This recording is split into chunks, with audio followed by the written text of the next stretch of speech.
안녕하십니까, 한방정보통의 김남식 원장입니다. 오늘은 바로 이 척추에 대한 이야기를 나눠보고자 합니다. 그 중에서도 아주 흔한 질환이죠, 협착증에 대해서 이야기를 나눠보고자 하는데요. 척추 협착증 하면은 이제 척추관 협착증을 의미하는데요. 척추관 협착증은 전체 유병률이 한 20에서 25% 되는 굉장히 흔한 질환이라고 볼 수가 있고요.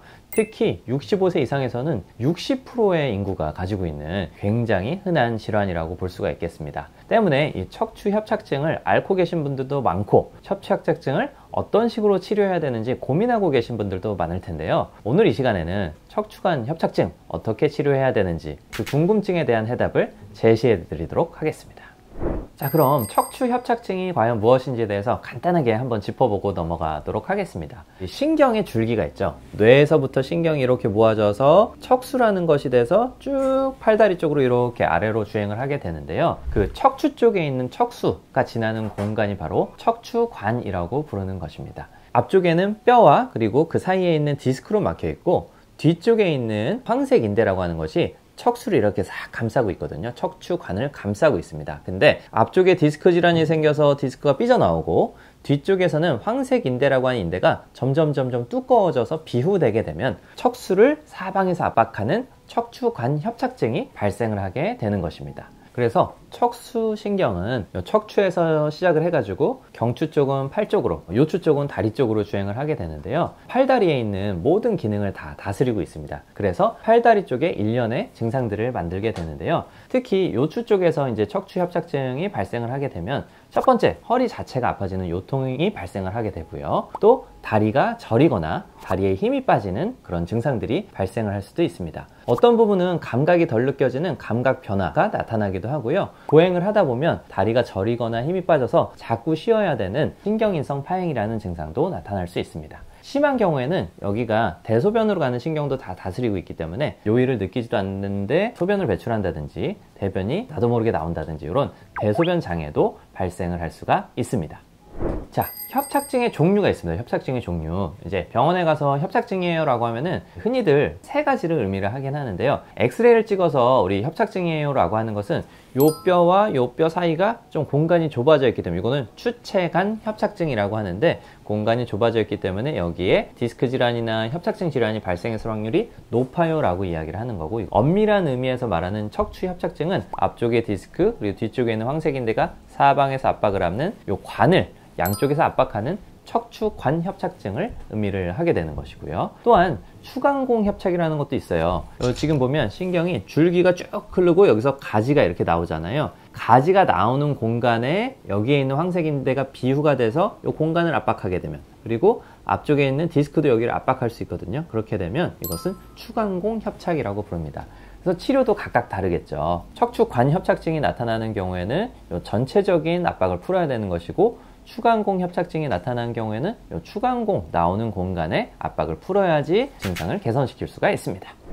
그래서 척추 협착증은 어떻게 진단을 하는 것이냐 하면 당연히 MRI나 CT를 찍어야지 합니다. MRI나 CT를 찍어보면은 이 신경 주변에 압박하는 구조물들이 얼마나 두꺼워져 있는지, 앞에는 디스크가 어떻게 나와 있는지, 그런 공간들을 다 이제 눈으로 확인을 할 수가 있거든요. 그래서 그림을 참조해 주시면은 정상인 경우에는 가운데 요 회색, 이렇게 동그랗게 되는 회색이 바로 신경이에요. 신경이 지나가는 공간이 이렇게 확보가 되어 있는데, 척추 협착증이 있으신 분들은, 척추관 협착증이 있으신 환자분의 MRI로 보면은 앞쪽에 디스크 그리고 뒤쪽에 있는 황색인대가 비후가 돼가지고 신경을 이렇게 세모 모양으로 압박을 하는 것을 볼 수가 있습니다. 그래서 그 압박 때문에 이 신경에 염증이 발생하면 우리 통증도 유발되기 때문에 여러 가지 증상들을 야기하게 되는 것이죠.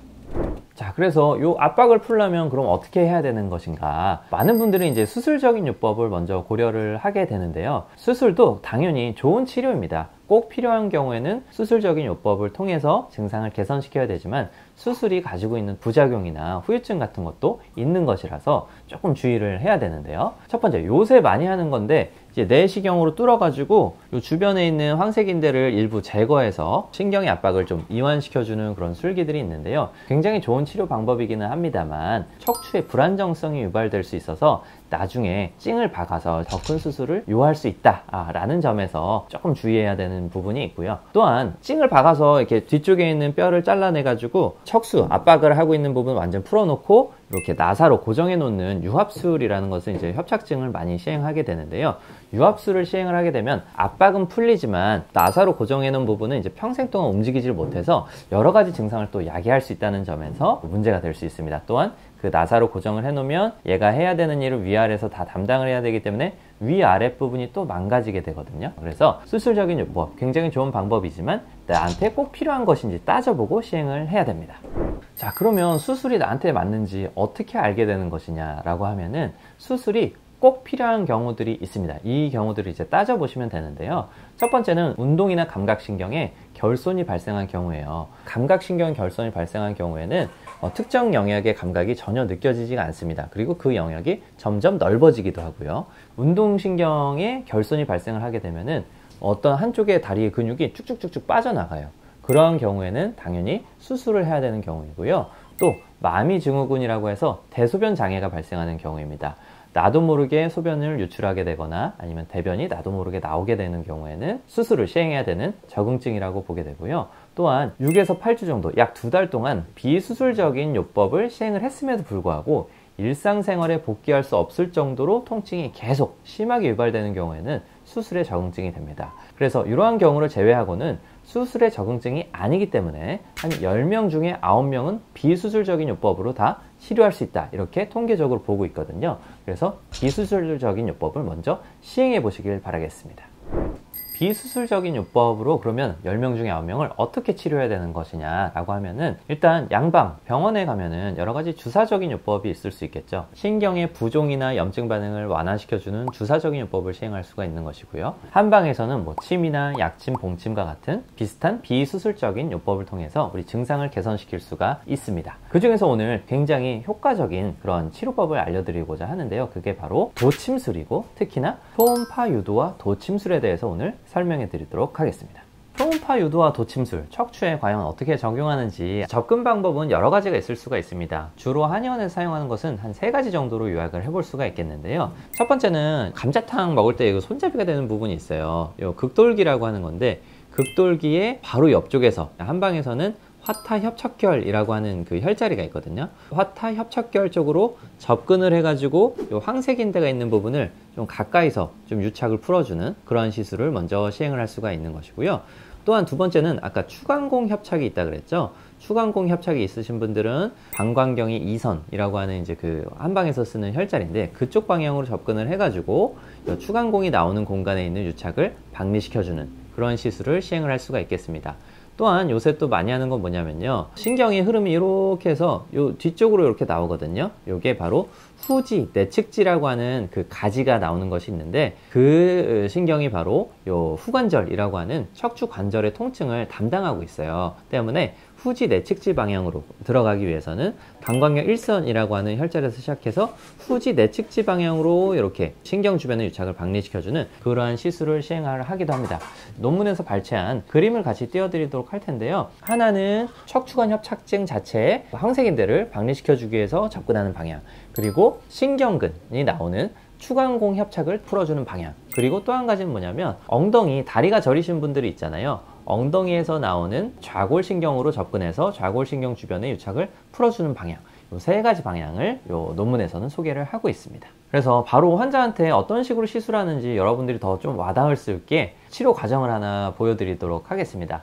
일단 환자를 엎드려 놓고 초음파로 이렇게 대서 관찰을 하게 되면 마치 이렇게 박쥐 모양이 이렇게 나오게 되는데요. 가운데로 우뚝 솟은 것이 극돌기가 나오게 되고, 옆에 있는 뼈, 그리고 아래쪽에 있는 뼈가 하얀색으로 나오게 되고, 그 사이의 공간들과 신경 지나가는 모습을 볼 수가 있습니다. 때문에 그것을 관찰을 하면서 중요한 혈관이나 신경 건드리지 않으면서 유착을 안전하게 박리를 하기 위해서 초음파로 관찰을 하면서 도침으로 이제 진입을 하게 되고요. 도침으로 진입을 하게 되면 부드러운 조직들은 도침이 잘 들어가는데, 유착이 있는 부위는 도침으로 그것을 박리시킬 때 투둑투둑 소리가 납니다. 진입을 할 때 두둑두둑 하는 소리를 환자도 느끼게 되고 치료자인 한의사도 같이 느끼게 됩니다. 그래서 유착을 박리를 시켜주게 되면은 당시에는 조금 통증이 유발될 수 있지만 그 이후에는 신경을 압박하고 있는 유착 조직들이 더 박리되고 재생되면서 부드러워지기 때문에 증상을 개선시켜 줄 수 있다라고 하는 장점을 가지고 있습니다. 자, 그렇다면 꼭 초음파로 보면서 도침을 시행을 해야 되는 것일까요? 꼭 그렇지는 않습니다. 혈자리 말씀드렸잖아요. 화타 협착혈에서 들어갈 수도 있고 방광경 1선에서 들어갈 수도 있고 방광경 2선에서 들어갈 수도 있고 실력이 좋고 경험이 풍부한 우리 선생님들께서는 어떤 방향으로 들어가면 그 주변의 유착을 풀 수 있는지 대부분 겉에서부터 감이 있기 때문에 정확한 부위에 시술이 가능합니다만 초음파로 보게 되면 더욱더 정확한 부위 그리고 더욱더 정확한 깊이 더욱더 정확한 위치로 시술이 가능하기 때문에 더욱더 효과적일 수 있다는 점이 장점이라고 볼 수가 있겠고요. 중요한 혈관이나 신경은 강한 자극을 주면 손상을 입을 수가 있거든요. 그래서 그러한 구조물들을 피하기 위해서도 초음파로 보면 더욱더 안전하다라는 점에서 도움을 줄 수가 있겠습니다. 그래서 도침 치료로 들어가서 마치 막 우두둑 막 이런 소리가 날 정도로 시술을 하고 유착을 세게 박리시키고 신경 주변으로 들어가기 때문에 통증이 좀 심하지 않은가 이렇게 걱정하시는 분들이 많으신데요. 사실 일반적인 침치료, 머리카락처럼 가느다란 침치료에 받는 수준의 약 2배에서 3배 정도의 통증이 유발될 정도이지 마취 크림을 바르거나 아니면 뭐 마취제 주사를 할 정도의 통증은 유발되지 않기 때문에 일단 너무 걱정은 안 하셔도 되겠고요. 시술을 받는 중에 오히려 시원하다고 느끼시는 분도 많으세요. 우리 막혀져 있는 부분들이 풀리기 때문에 좀 시원하다라고 말씀하시는 분들도 많으시고 또 신경을 주변을 툭툭 건드리게 되면 다리 쪽으로 좀 찡찡하는 느낌을 느끼실 수 있거든요. 그 정도의 통증이 유발되지 심한 통증은 아니기 때문에 너무 걱정하실 필요는 없다라는 점을 기억해 주시면 좋겠습니다. 자, 그렇다면 요 초음파 유도와 도침, 척추 협착증에 좋다고는 하는데 그게 뭐 말로만 좋은 것인지에 대해서 우리 연구 결과를 하나씩 소개해 드리도록 하겠습니다. YTN 뉴스에도 예전에 나왔던 건데요. 도침 치료가 허리 디스크 치료에 효과가 입증되었다. 과학적인 효과가 입증되었다라고 하면서 소개가 되었던 논문입니다. 우리나라 대전대학교 김영일 교수님 팀에서 연구를 했던 건데요. 디스크 환자분들을 모아놓고 도침 시술을 척추 쪽에 시행을 했더니 통증 지표가 점점 나아지더라 라고 하는 것을 이제 연구 결과로 보고를 하셨고요. 척추관 협착증에 대해서도 7개의 임상 연구를 다 모아가지고 그 효과를 종합을 해봤더니 총 429명의 환자 대상으로 연구를 해봤더니 일반적인 치료들에 비해서 더욱더 우월한 효과를 보였다라고 보고를 하고 있습니다. 일반적인 치료라고 하면은 뭐 병원에서 시행하는 견인 치료, 뭐 감압 치료, 디스크, 열 응고 치료 뭐 이런 것들에 비해서도 도침 치료를 시행했을 때 훨씬 더 좋은 효과를 보였다라고 보고를 하고 있습니다. 그렇다면 지금은 요추만 얘기를 했으니까 경추가 또 섭섭해 하겠죠. 우리 경추에 대한 이야기도 우리 간단하게만 해드리도록 하겠습니다. 23년도에 있었던 연구입니다.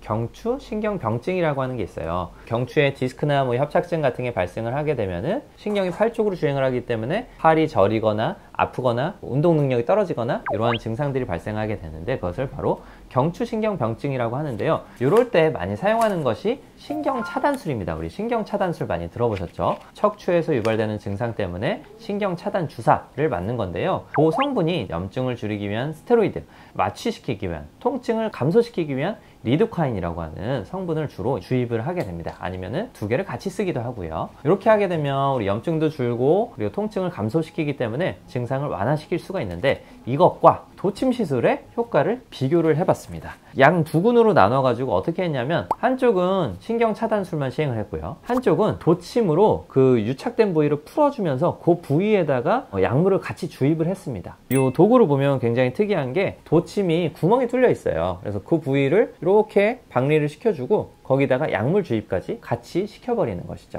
그래서 일반적인 신경차단술과 신경차단술 플러스 도침 시술을 시행했을 때 어떤 효과가 있었느냐에 대해서 결과를 우리 비교를 해봤습니다. 첫 번째는 이제 통증, 두 번째는 척추의 운동 기능, 그리고 세 번째는 통증으로 인한 삶의 질, 이 3가지를 평가를 했는데요. 첫 한 달 동안은 신경차단술 시행한 군하고 도침을 같이 시행한 군하고 좋아지는 정도가 비슷했습니다. 하지만 놀라운 점은 6개월 이후에 측정을 해봤더니 신경차단술을 시행한 군보다 도침술을 같이 시행한 군에서 훨씬 더 좋은 효과를 보였습니다. 통증, 운동기능, 그리고 삶의 질 모두 도침을 같이 시행한 군이 훨씬 더 효과가 좋았다는 점이죠. 그 이유는 뭐냐 하면 신경차단술이라고 하는 것은 화학적인 효과를 주는 거예요. 어디가 맥혀있는 걸 넓혀주는 게 아니고 신경의 염증을 스테로이드로 줄여주고 신경에서 나타나는 통증을 리도케인이라고 하는 마취제로 통증을 감소시켜주는 화학적인 효과만 주는 것인데, 도침 시술을 시행을 하게 되면 근본적인 원인, 이 신경이 아픈 이유는 어디가 맥혀있고 눌려있기 때문에 아픈 거잖아요. 그 물리적으로 막혀있는 것을 이완시켜주고 유착을